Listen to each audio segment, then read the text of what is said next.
Traveling on private jets, driving fast cars, attending exclusive clubs, hanging with the most beautiful women. Ah, yes.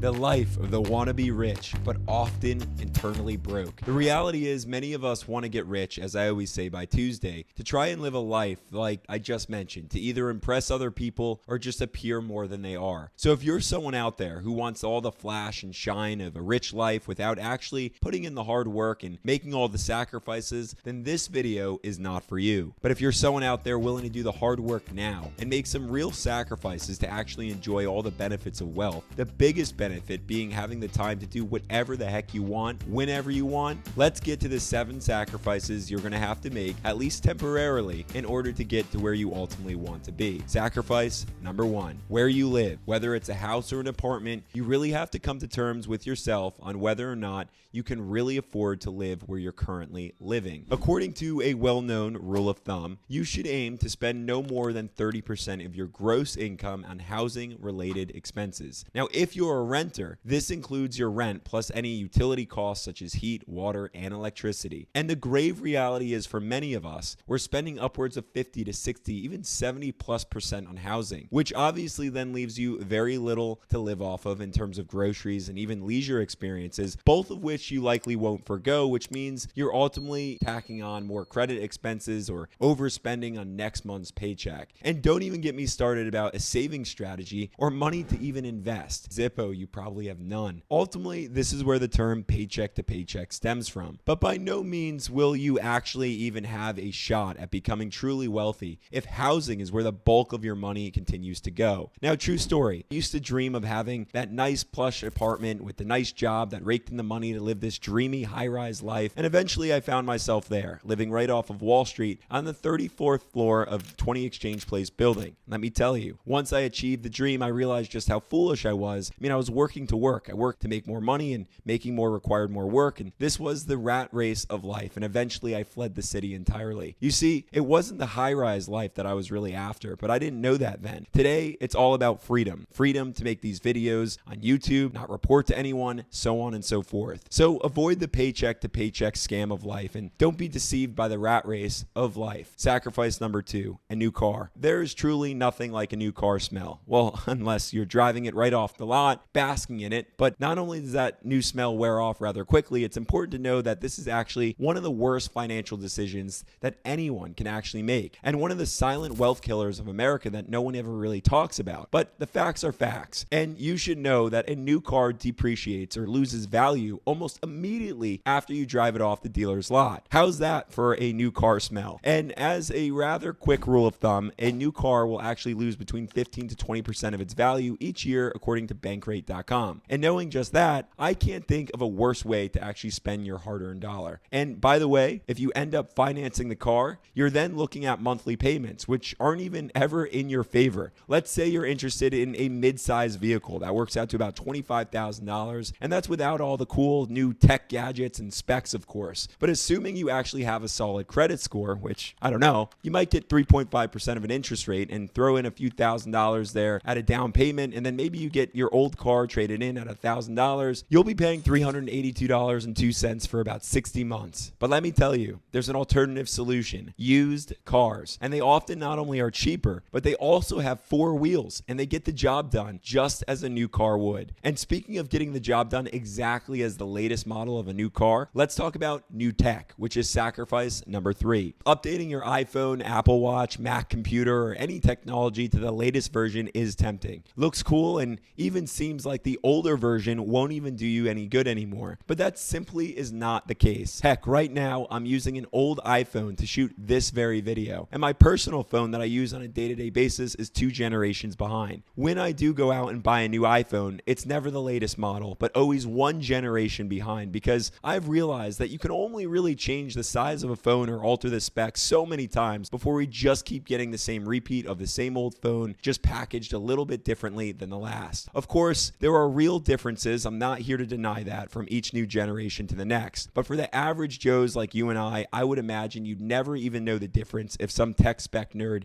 didn't fill you in on it. And let's just be honest with ourselves. How many times have you gone into the store to buy a new tech gadget and just nodded your head yes to everything that sales rep said, just to sound like you know what the heck he's even talking about? So upgrading to the latest version for the sake of just having the latest technology is not a wise financial decision if you're actually aiming to become truly rich. Instead, focus on purchases that have a much greater impact on your life and actually help you level up. But let's keep on going because we're really only just getting started. Sacrifice number 4 are impulse purchases that we make. They have to go. This comes down to every little thing that we see on sale, which oftentimes is not even on sale, as we're fooled by the retailer raising the prices and then marking it down just to present it as if it were on sale.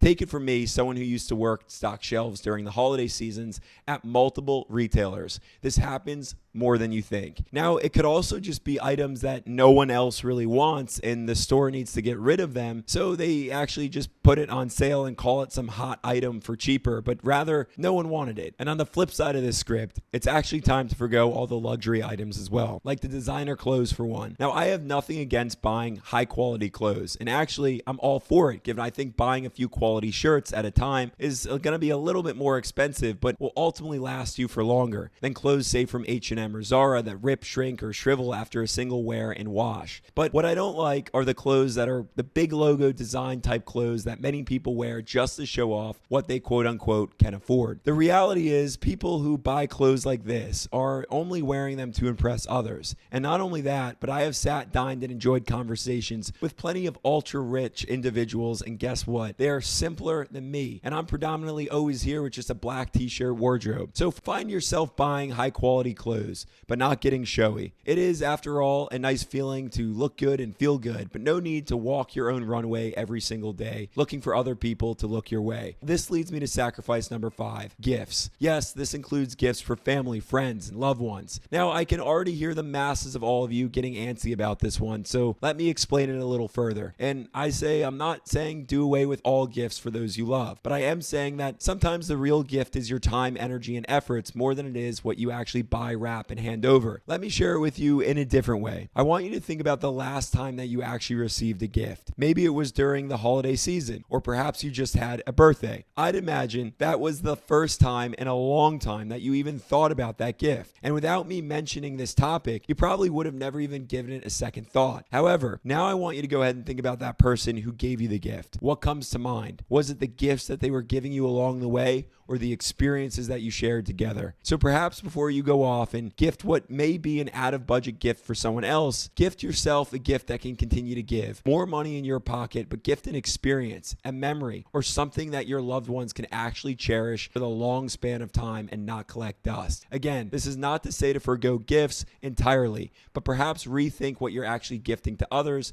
so you can express what you truly feel. Next up, sacrifice number 6, alcohol, drugs, and whatever else you can take your body with. I'm going to come right out and say it. I personally got sober 7 years ago, and one of the first things that I noticed was the amount of money that I was saving. And while I did live in Manhattan, where one drink could easily cost you over $20 to $25, my increased savings rate actually came down to the fact that I was saving more money no matter where I went, as I learned how to actually have fun just being myself. And not only that, but I also discovered what true courage and confidence was all about, and how to actually carry real conversations, all without the liquid courage that so many of us actually rely on in social situations. Not only that, but to never actually deal with a hangover, which I see so many young people falling victim to, is a true superpower. In a life that is already so short, why shorten it by wasting time mangled up in the sheets and covers of your bed because you got a headache? That is just an expensive bill all the way around, whether it's the beers or the cocktails from the nights out, the hours spent just hanging in bed in a hangover. After all, time is money, and money, if you're really after it,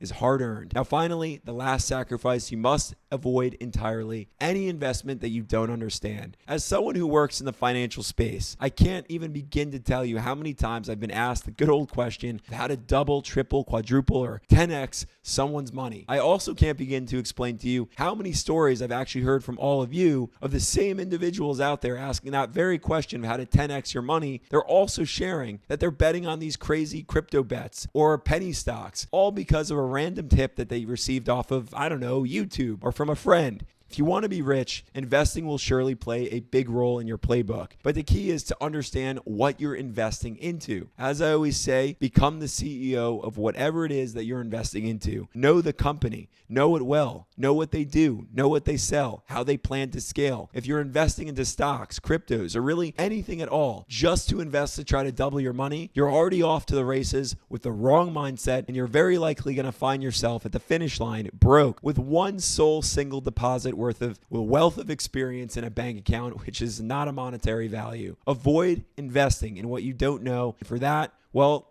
here's a video on all the investing mistakes that I made so you don't have to make them. But now I'd love to know, what are some of the sacrifices you've been making on your journey, or how exactly you plan to actually reach your financial freedom goal? Comment down below to let me know. Be sure to subscribe to the channel. And with that all being said, I'll catch you in the next one.